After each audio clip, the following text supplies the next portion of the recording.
কুয়াশা করেছে, কথা বসে কিনে আনবো। নমস্কার সবাইকে, আমি পিকু। আমার আরও একটা নতুন ব্লগে আপনাদের সবাইকে স্বাগত জানাই। এখন বাজে সকাল 6টা, আর এখন কিন্তু আমি রিওর স্কুলে টিফিন বানাচ্ছি।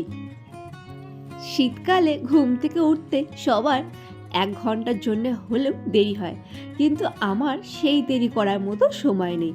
আমাকে টাইম হলেই উঠে যেতে হবে, সেটা শীতকাল হোক আর গরমকাল হোক।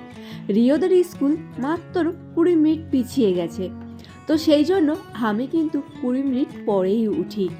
আর সকালবেলা তো ঘুম থেকে উঠে গেছি, কিন্তু 6টার সময় টিফিনটা বানিয়ে ফেললাম। টিফিন বানাতে বানাতেই রিওকে ঘুম থেকে ডেকে তুললাম, আর আমি একদিকে টিফিন রেডি করে নিলাম। সুগৃহিণী হওয়ার দৌড়ে আমরা কিন্তু কেউ পিছিয়ে নেই। আমরা ঘরের বউরা সব সময় চেষ্টা করি তার সংসারটাকে সুন্দর করে সাজিয়ে গুছিয়ে রাখতে। শুধু সংসারটাকে সাজিয়ে গুছিয়ে রাখলে কি সুগৃহিণী হওয়া যায়? তার সাথে সাথে কিন্তু পুরো সংসারে যতগুলো মেম্বার আছে তাদের সবাইকে খেয়াল রাখাটা কিন্তু একটা সুগৃহিণীরই পরিচয়। সবার মতো আমিও কিন্তু চেষ্টা করে থাকি একটা ভালো মা হওয়ার, একটা ভালো বউ হওয়ার, একটা ভালো বৌমা হওয়ার। বাপের বাড়িতে যখন ছিলাম তখন একটা ভালো মেয়েই ছিলাম, আর যখন বিয়ে হয়ে গেল তখন আরও অনেকটা দায়িত্ব সব যেন কাঁধের ওপর চেপে গেল। একটা ভালো বৌমা থেকে শুরু করে ভালো বউ, ভালো মা, অনেকগুলো দায়িত্ব যেন কাঁধের ওপর চেপে আসলো।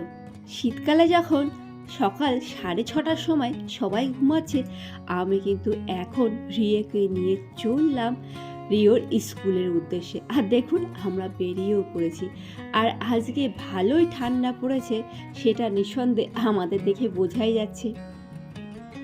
আজ যেন সূর্যি মামার উঠতেও একটু কষ্ট হচ্ছে, কুয়াশা অনেকটাই বেশ বোঝা যাচ্ছে।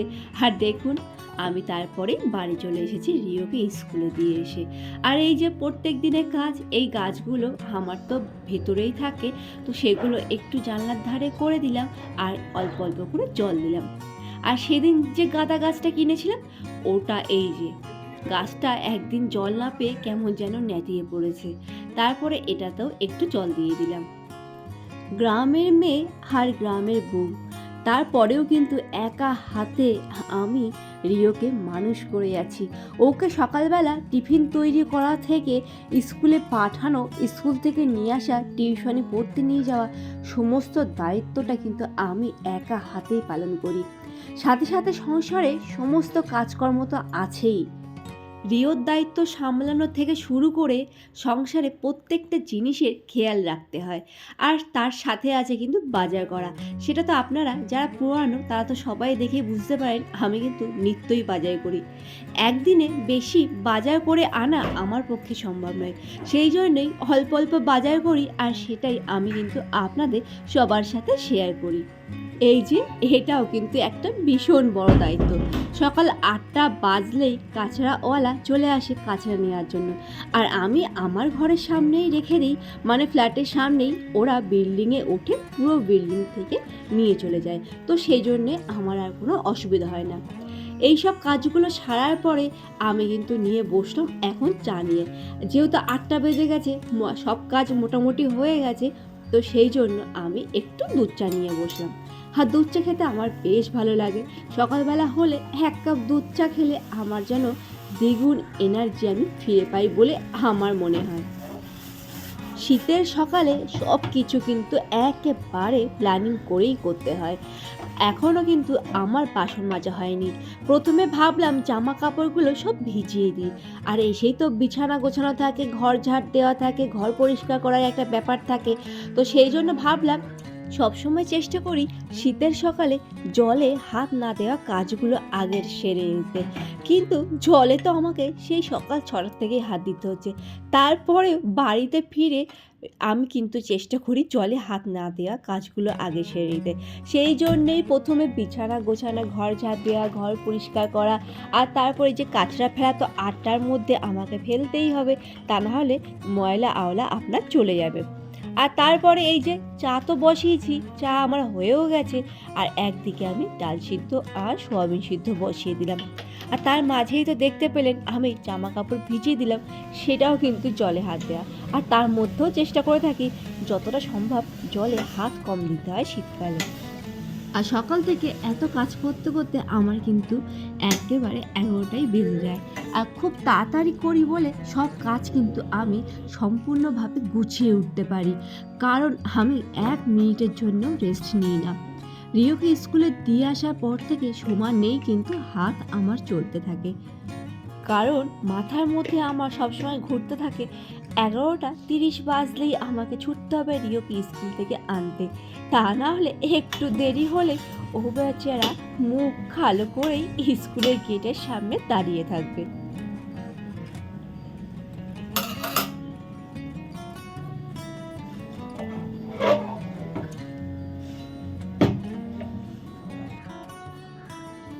গুড মর্নিং সবাইকে। তো এখন হচ্ছে সকাল 8টা। এসে কিন্তু বাড়ি এসে একটু রেস্ট করলাম, কারণ বাসে করে যেহেতু আসি একটু কষ্ট হয়ে যায়। তো 8টা পর্যন্ত রেস্ট করেছি। 8টার পর থেকে আমি আবার কাজ শুরু করলাম।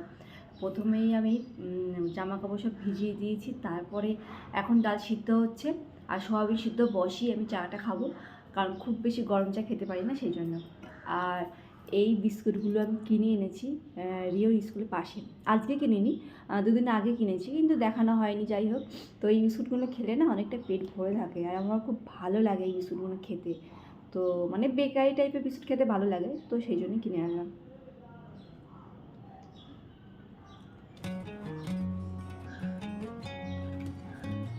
এখন সকাল 11টা বাজে আর আমার সব কাজ কমপ্লিট হয়ে গেছে, স্নান করা রেডি। আমি এবার একটু নিলাম পুজো সেরে।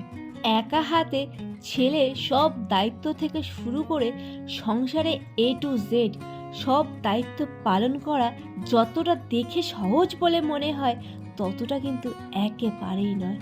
যারা যারা আমার মতো এই দায়িত্বটা পালন করে থাকে, তারাই কিন্তু এই দায়িত্ব কর্তব্যটার মর্ম বুঝবে। আর যারা এটা করে না, তারা কিন্তু একেবারেই ভাববে ওরা তো দুজন মানুষের সংসারে কী আজ কাজ। দুজন মানুষ বলুন আর 4জন মানুষ বলুন, সংসারে কিন্তু সমান কাজ থাকে। ঘর ঝাড় দেওয়া, বাসন মাজা সব কাজই কিন্তু করতে হয়, কিন্তু মানুষের ধ্যান ধারণা আপনি পাল্টাতে পারবেন না, যেটা আমিও পারি না। আজকে মেলতে পারিনি, আর রান্না হাফ ডান করেছি, হাফ এখনও বাকি আছে, কারণ 11টা 20 মধ্যে এত কাজ করাটা শীতের সকালে সম্ভব হয়ে উঠছে না। সামারের টাইমে হয়ে যেত, কিন্তু এখন হচ্ছে না। আর এখনও সত্যি শীতকালে আমি মেলতে পারিনি, আমার দুর্ভাগ্য। তো এই দেখুন,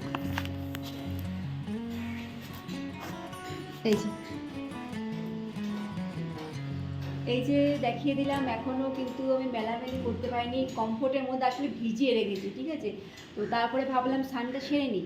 তো কমফোর্টের মধ্যে ভিজিয়ে রাখার পরে ভাবলাম স্নানটা সেরে নিই, স্নানটা সেরে এসে তবে মেলবো। তারপর দেখছি না, ঠিক আছে একটু পুজো করে নিই। নেওয়ার পরে আনছি রান্নাটা একটু একটু করি, একটুখানি করতে গেছি, কিন্তু টাইমটা নেই। এখন 11টা 20, আমাকে বার হতে হবে। 11:30টার সময় বার হবো না, আজ 11টা 20তেই বার হবো। একটু তাড়াতাড়ি না করলে না, মানে একটু শীতকাল ওখানে একটু খেলা করে, তো একটু ভালো লাগে। তাহলে প্রথমে চলে আসে, তুই একটু মাঠে খেলা করে ও মানে বাড়ি আসে। চলুন তাহলে দেখতে থাকুন, সঙ্গে থাকুন, সাথে থাকুন। আর প্লিজ সবাই একটা লাইক দিয়ে ভিডিওটা দেখবেন। আপনাদের সবার কাছে এখন তো একটা রিকোয়েস্ট বলতে পারেন, একটা লাইক দিয়ে ভিডিওটা দেখবেন, তাহলে হয়তো আমার আগামী দিনে আরও ভিডিও বানানোর ইচ্ছাটা জেগে উঠবে। প্লিজ সবাই কাছে একটাই রিকোয়েস্ট। আর আমি তো সবারটাই দেখি, আর কেউ বলতে পারবে না কারো ভিডিও আমি লাইক ছাড়া দেখি। তো প্লিজ আপনারা সবাই একটু সাপোর্ট করুন। এখন চললাম রিওকে স্কুল থেকে আনতে, আর রিওকে আমার নেওয়াও হয়ে গেছে। এখন কিন্তু বর্তমানে বাসের মধ্যে বসে আছি, আর মহাশয় একাই সামনে বসে আছে। আমি এতবার ডাকছি, তাইও একটু হাসলো। আর আজকে দুপুরের মেনুতে এই যে আজকে মেনুতে আছে সোয়াবিনের তরকারি, কারণ আজকে ঘরে অনেক কাজ ছিল, তো সেই জন্য বানাতে পারিনি। আর একটু ডাল সিদ্ধ করে নিলাম।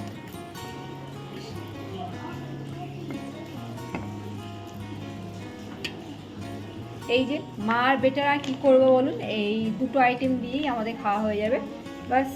আর শুধু আজ তাহলে ব্লগটা কিন্তু দুপুরের মেনু দিয়েই আমি শেষ করলাম। কেমন লাগলো ছোট্ট একটা ব্লগ? প্লিজ সবাই কমেন্ট করে জানাবেন, আর ভালো লাগলে লাইক আর কমেন্ট করে আমার পাশে থাকবেন। ধন্যবাদ সবাইকে।